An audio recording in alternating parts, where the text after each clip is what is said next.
De novo con todos vostedes, lle damos a boa noite e a benvida a Santiago Freire, exalcalde hasta pasado mes de agosto no Concello de Noia, e mediante moción de censura que perdeu esa alcaldía con a concelleiro que se pasou ao grupo non adscrito, o señor Alamancos, perdeu a maioría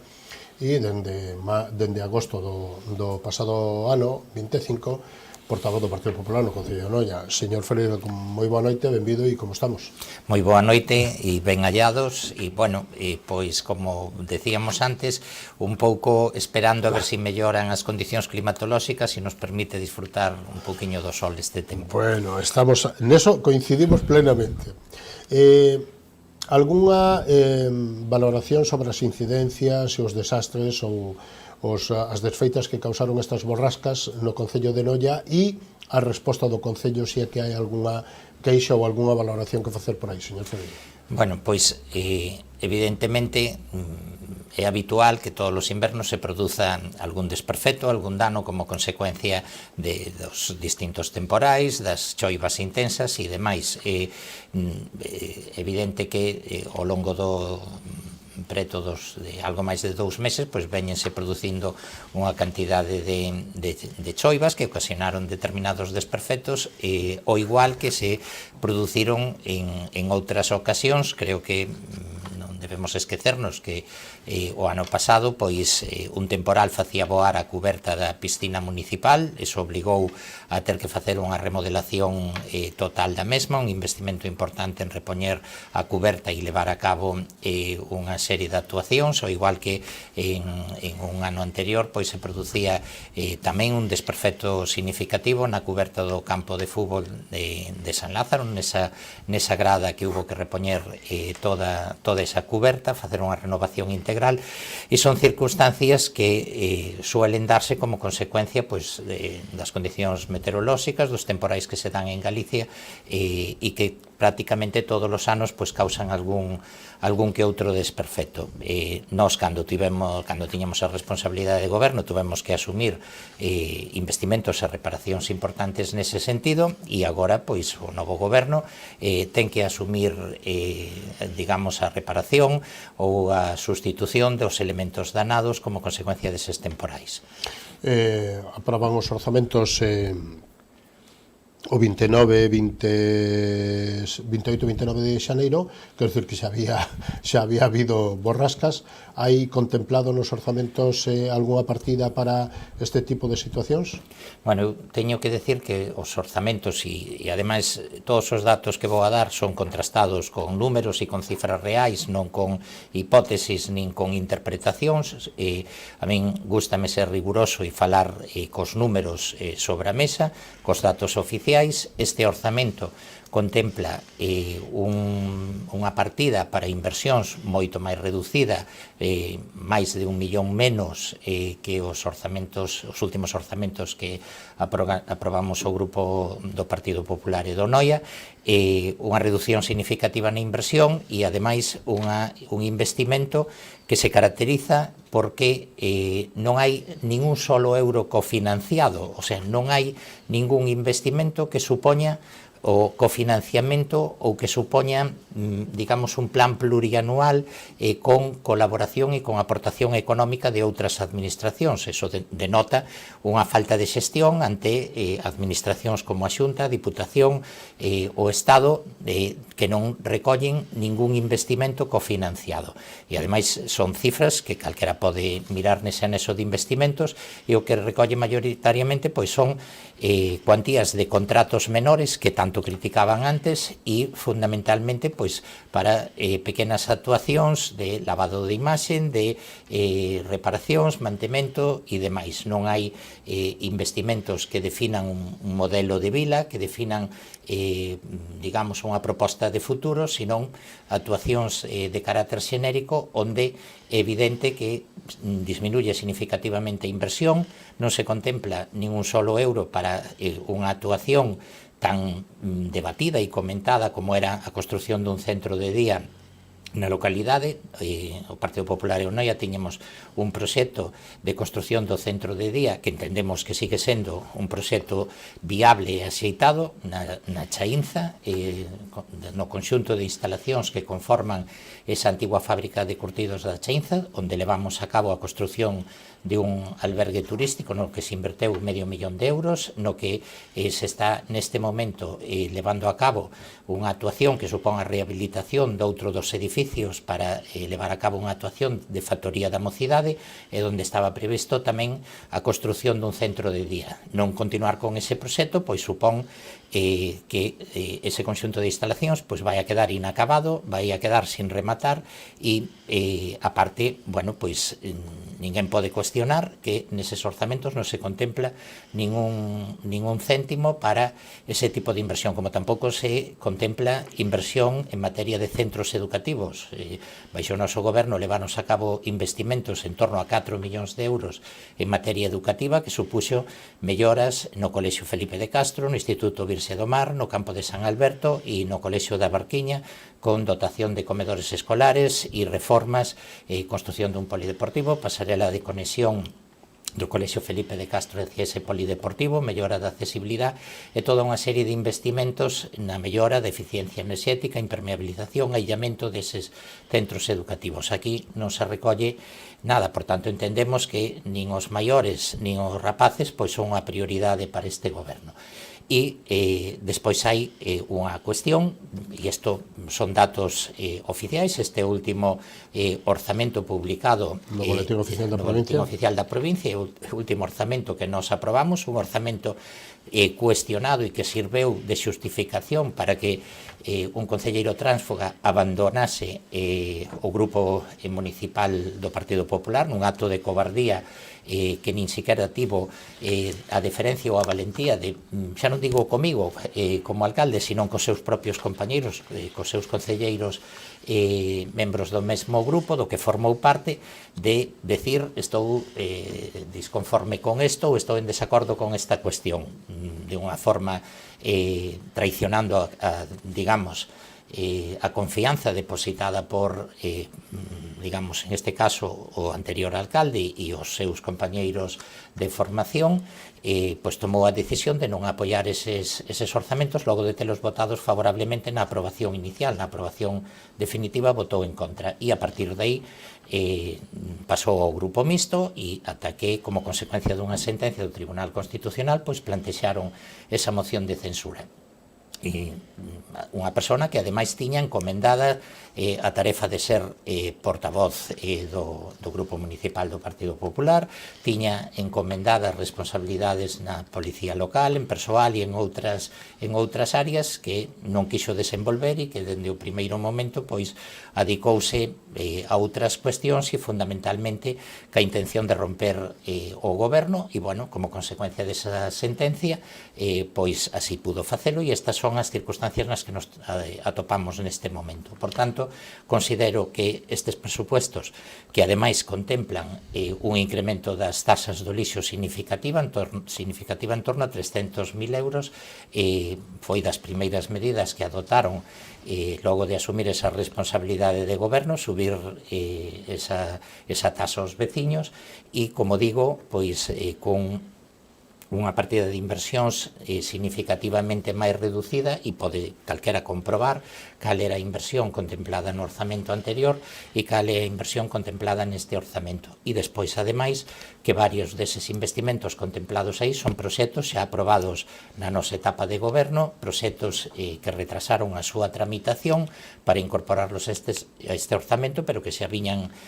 da xestión anterior e que xa viñan conseguidos anteriormente, ou igual que moitas das actuacións que estuveron desenvolvendo ao longo destos 6 meses.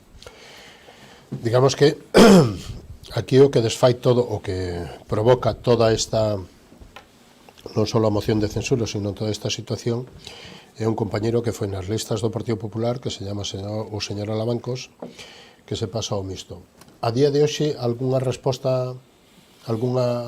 á motivación dese feito? Non hai. E por que deixa o Partido Popular e lle dá ao goberno, digamos que o Partido Socialista, Marea se integra no goberno, porque él agora está integrado no grupo de goberno, e necesita, sigue, digamos que o Partido Socialista con 4, Marea Cidadá con 2 e o señor Alamanco con uns, necesitan o apoio do BNG para ter a maioría. O BNG non está integrado no grupo. Neste contexto e no pleno no que se aprobaron os orzamentos, tamén se aprobaron algunhas outras cousas sobre dedicacións e tal. Me gustaría que fixera comentario e balance desto. Ben, evidentemente, pois outra das propostas que tivemos ocasión de observar ao longo destes meses é que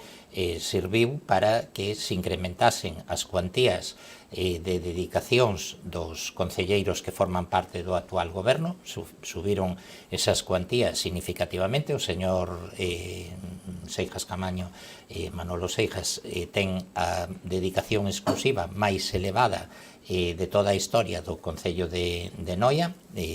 Estos son datos contrastables.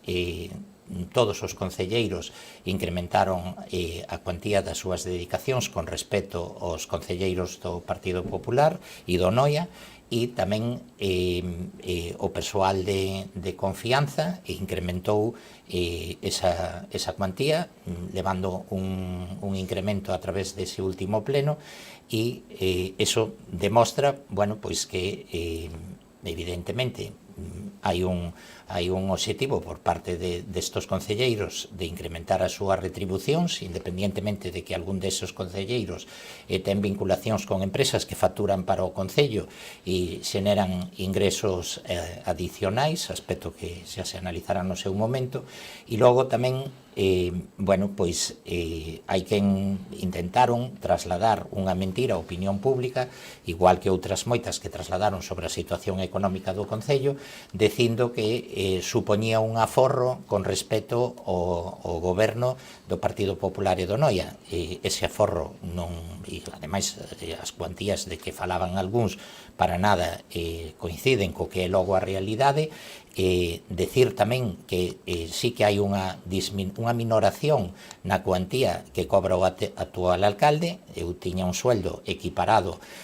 ao puesto de funcionario grupo A1 da Xunta de Galicia. Evidentemente, el non tiña esa circunstancia nin esas condicións, e aí hai unha reducción, pero tamén teño que decir que eu exercín de alcalde de Noia durante aproximadamente 9 anos e medio, durante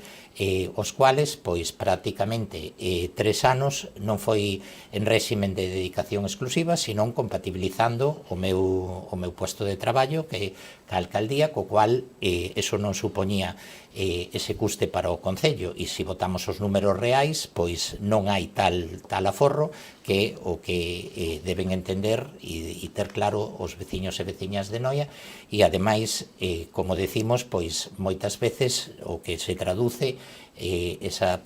xestión é en que logo vemos unha minoración significativa nos investimentos, nesas inversións que moitas delas xa estaban programadas, e, por tanto, ao final haberá que facer un balance do que foi caro ou barato para o Concello, se o anterior goberno ou o actual. Falamos de cartos e falamos de cartos, e quero que aclare o seguinte. Vostede, cando lle presentaron a moción de censura e, lóxicamente, lle gañaron, empezaron a salir informacións de que os gastos asignados aos partidos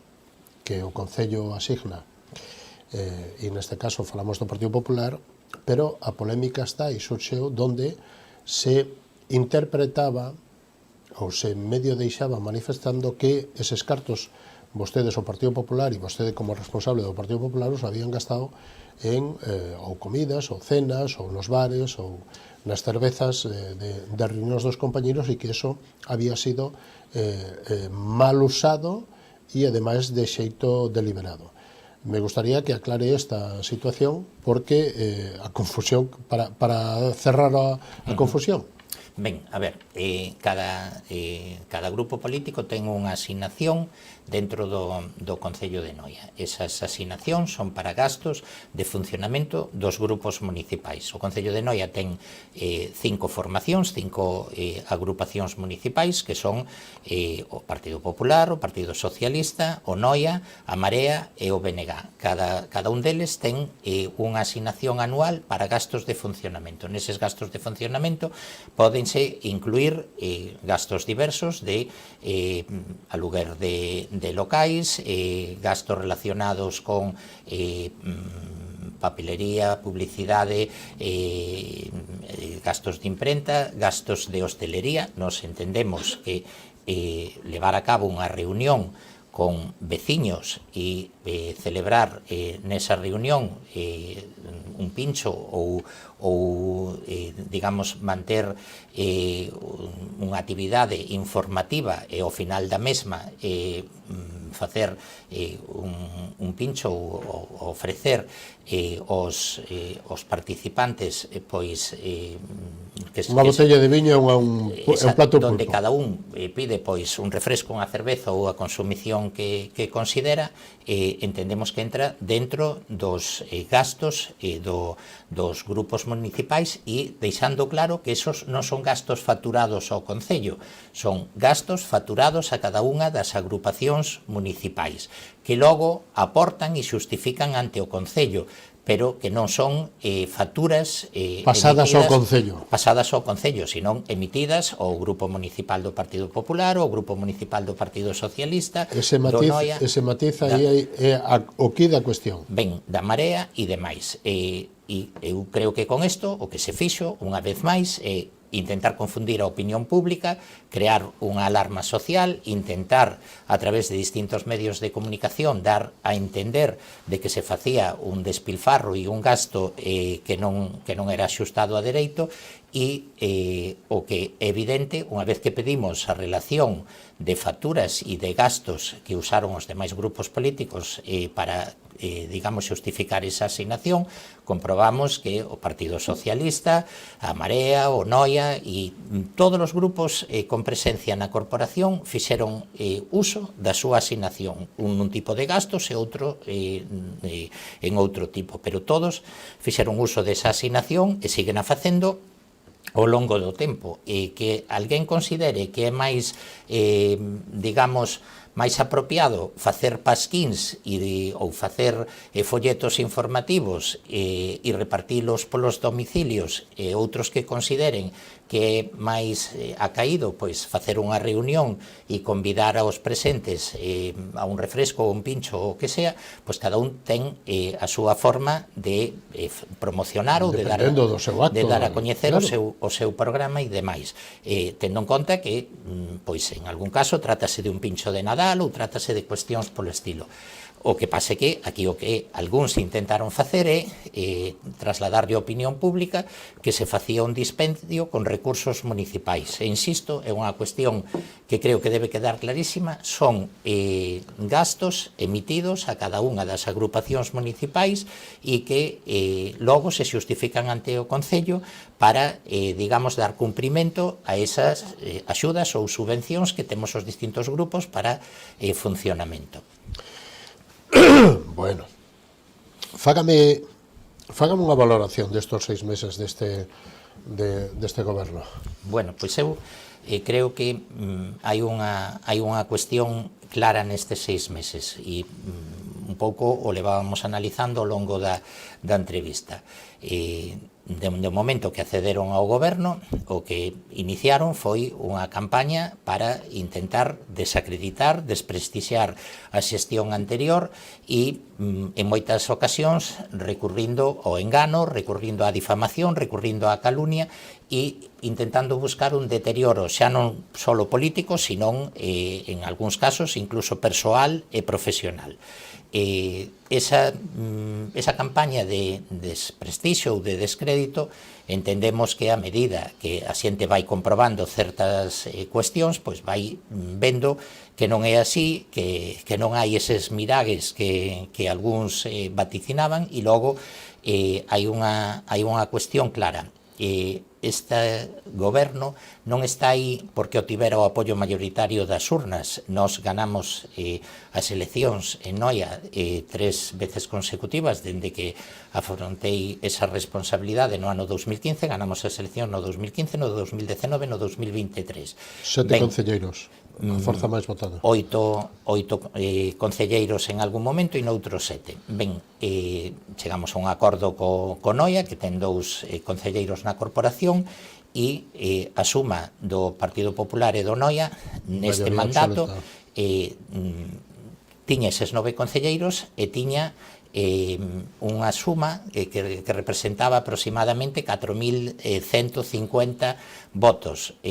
Os outros 3 partidos, PSOE, Marea e BNG, pois representaban aproximadamente 3.650, o sea, había 500 votos de diferencia entre a suma do Partido Popular e do Noia con respecto á suma de PSOE, Marea e BNG. Ben, e tiñamos 9 concelleiros e os 3 partidos que conformaban a oposición tiñan 8. Neste momento, como consecuencia dun concelleiro que foi nas listas do Partido Popular e que utilizou torticeramente os votos do Partido Popular, pois doulles a posibilidade de gobernar e de arrancar durante estes máis de 6 meses que van xa na actualidade, pois desenvolver unha serie de iniciativas. Como decía antes, ao longo destes 6 meses, fundamentalmente, o que se levaron a cabo son proxectos que xa estaban aprobados, en algúns casos que xa estaban incluso licitados e axudicados. Proba delo pois é o propio edificio que se está rehabilitando na Chaínza para a Factoría da Mocidade, que supón sobre 500.000 euros de investimento.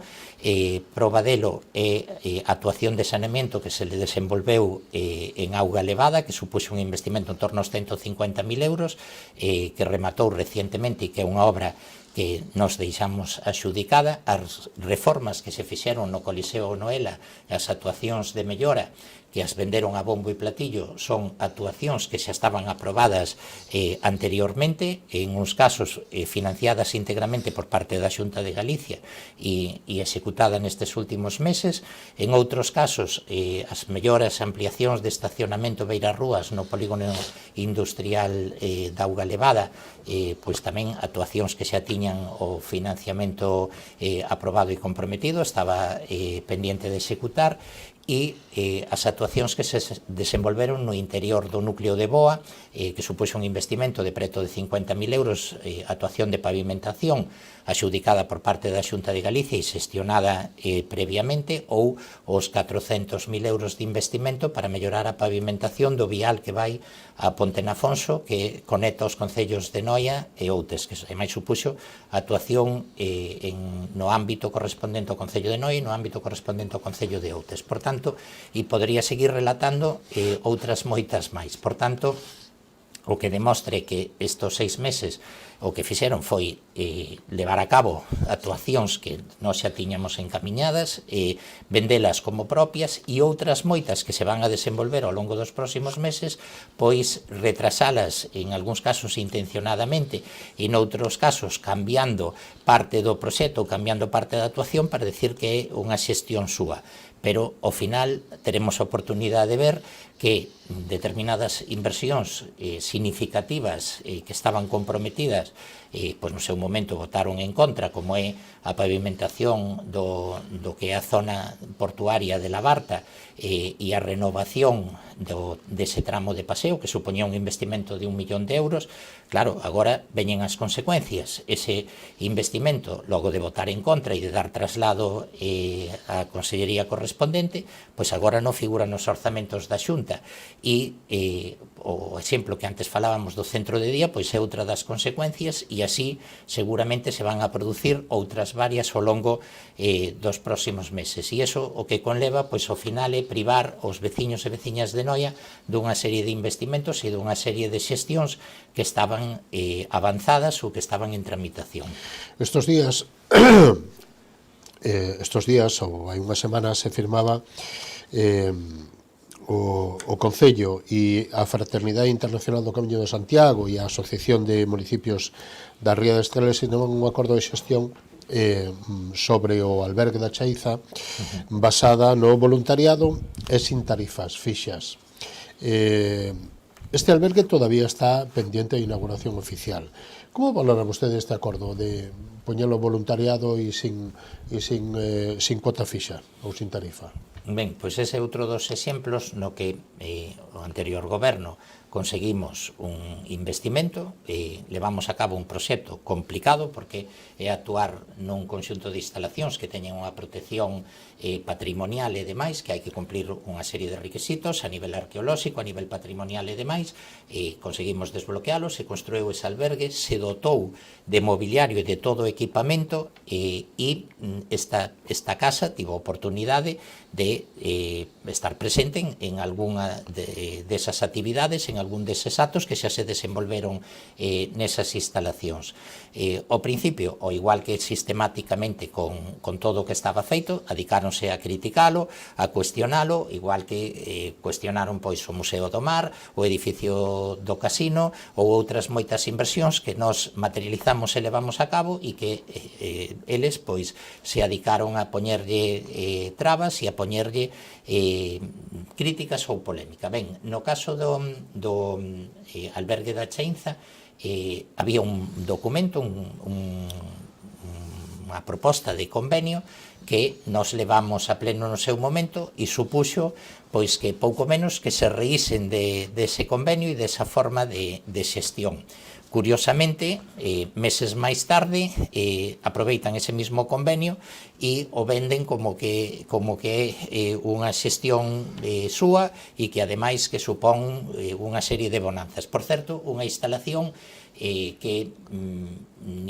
fai uns días estaba prevista unha visita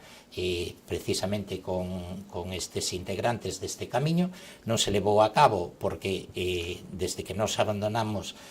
o goberno, pois prácticamente non fixeron ningún tipo de actuación, nin de mantemento, nin de limpeza ali. Tivemos a oportunidade de comprobar que aquilo está sin desbrozar, que xa hai silvas entrando por debaixo da porta hacia as instalacións, seguramente nin se mantivo a calefacción encendida, nin unha serie de actuacións que son necesarias, sobre todo con inverno tan chuvioso e demais, para que o edificio este nas condicións axeitadas, e xa veremos as consecuencias de non facer eses traballos mínimos de mantemento e demais. É un investimento, ademais, bueno, pois como a hemeroteca está aí as fotografías do nivel de execución, de cando se realizaron esas actividades, das grabacións que fixo pois esta casa, por exemplo, non van a poder decir que foi unha inversión nin un logro seu. O que si se adicaron é a cuestionar que digamos, a cometida da luz eléctrica era de obra e non era todavía definitiva, evidentemente, porque todavía hai unha serie de obras desenvolvéndose ali e hai unha serie de actuacións tanto de acometida eléctrica definitiva como de conexión dos servicios de saneamiento e abastecemento de agua que se irán completando con esas actuacións e, por tanto, estes 6 meses o que serviron é para comprobar que non supuxeron unha mellora con respecto aos investimentos que nos tiñamos plantexados e, bueno, pois sí, hai que reconocer unha cuestión, venden mediáticamente e promocionan a bombo e platillo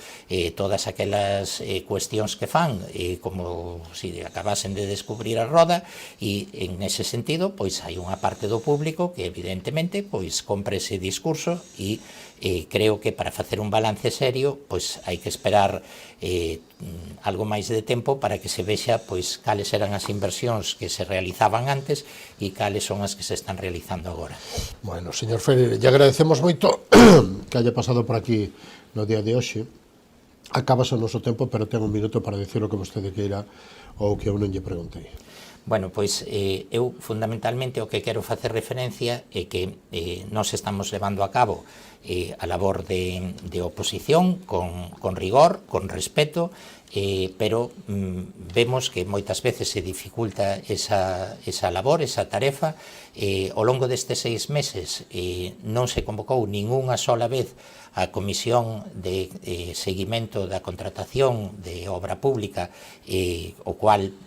nos parece algo especialmente chamativo, cando eles mesmos foron quenes propuxeron a creación desa comisión cando estaban na oposición e que tivese unha frecuencia mensual. Pasaron 6 meses e non se celebrou nin a primeira. Cando pedimos a relación de facturas e pedimos esa documentación para poder demostrar que certas cuestións que din non eran certo, produxose un retraso significativo na entrega das mesmas, dende logo moi por riba dos prazos establecidos por lei. Cando pedimos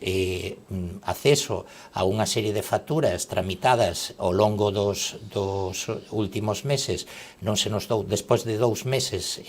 todavía non se nos dou copia, o que se nos dou é acceso a un listado, e o que vemos é que estáse dificultando esa transparencia, esa labor de fiscalización e de control que en moitas ocasións é necesaria para poder prestar un bo servicio aos veciños e, sobre todo, para poder acreditar cal é a realidade do Concello, que, por certo, vai a cerrar o exercicio 2025 con remanente positivo de tesorería, o igual que se cerrou o exercicio 2024, que tanto nos cuestionaban e que, ademais, demostrará, pois, unha vez máis, que esas cifras que decían e esa situación de quebra do Concello, pois, era unha farsa e que non se axustaba á realidade. Le agradecemos de verdad moitísimo que se haya acercado hasta aquí. Seguiremos, lóxicamente, as actuacións como non pode ser, como viñemos facendo do Concello de Noia, e estaremos atentos a todo. Moitísimas gracias, moi boa noite e hasta unha vindeira ocasión, señor Freire. Pois moitas gracias unha vez máis por darme a oportunidade de compartir esta entrevista con todos vostedes. Moitísimas gracias, moi boa noite. Nos vamos a apreciar, damando os patrocinadores, volvemos e recibimos a Octavio González, portavoz do Bloque Nacionalista no Concello de Sanxenxo. Non o perdan, analizamos a situación política neste Concello. Hasta ahora mismo.